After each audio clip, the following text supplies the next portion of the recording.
Il luppolo e la clematide. Vediamo come trattarle dopo l'acquisto.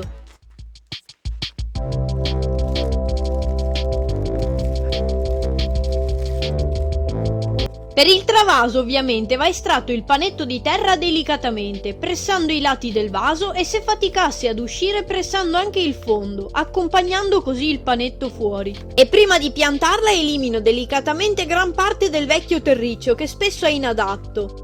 Il luppolo è una pianta erbacea perenne, rampicante e rustica, ma se in vaso è meglio spostarla in una zona più protetta da gelo e neve durante i mesi più freddi. In inverno perderà la parte aerea per poi risbucare a primavera. Cresce anche spontanea in quasi tutta Italia. È una pianta dioica, quindi produce fiori femminili, ovvero strobili, e pannocchie di fiori maschili, ma su piante diverse. Le parti del luppolo utilizzate per fare la birra sono i fiori femminili. Questa pianta è utile anche contro diversi disturbi, ma come ogni altra pianta presenta anche controindicazioni. I germogli giovani primaverili sono usati anche in cucina, spesso confusi con gli asparagi selvatici o altre piante cui prestare attenzione. Inoltre i raccoglitori di luppolo maneggiando i fiori sono soggetti a sonnolenza per via dell'effetto soporifero di certi componenti. Difatti uno degli utilizzi dei fiori del luppolo è per favorire il sonno, ad esempio riempiendone dei cuscini. Una volta eliminato il terriccio saranno visibili le radici. Per l'impianto vanno preparati i vasi con un fondo di ghiaia e il terriccio da utilizzare per mettere a dimora le piante. Ho usato un mix di buon terriccio universale, terra da giardino, terriccio di foglie ed inerti per il drenaggio. Si riempie il vaso di terra fino a metà circa, ma questo dipende dalla dimensione delle radici.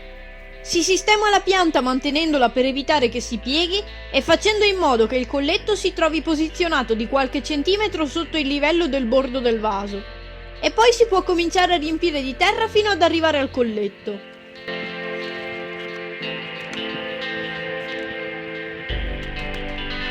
Il luppolo ama un terreno umido, ma è importantissimo che sia ben drenato per evitare i ristagni idrici. Per le annaffiature si può procedere ogni volta che si vede la superficie del terreno asciutta. Alla fine si può risistemare il tutore per sorreggere la pianta. Luppolo e clematide possono essere anche una buona consociazione.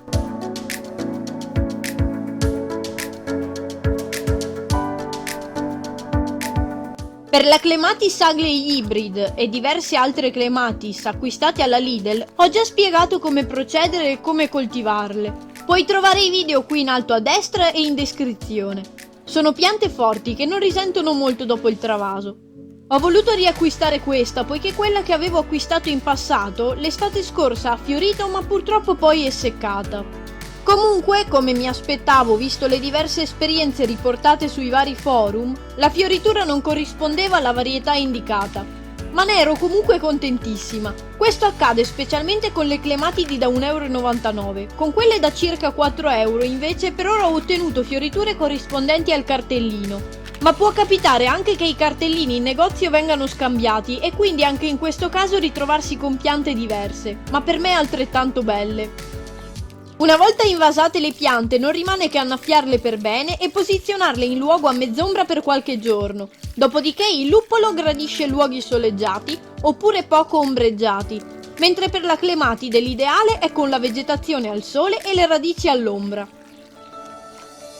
Abbiamo quindi visto come trattare il luppolo e la clematide dopo l'acquisto, oltre a diverse curiosità ed informazioni utili su ognuna delle due piante. Se coltivi anche tu queste piante in giardino fammelo sapere nei commenti. E ti ricordo inoltre di lasciare un bel like se il video ti è piaciuto, di iscriverti al canale se ancora non lo sei, di attivare la campanella per ricevere la notifica ogni volta che pubblico un nuovo video e di disseminare i miei video sui social anche per aiutare il canale a crescere. E che grazie a tutti voi che mi seguite ha raggiunto gli 8.000 iscritti e oltre 1 milione di visualizzazioni.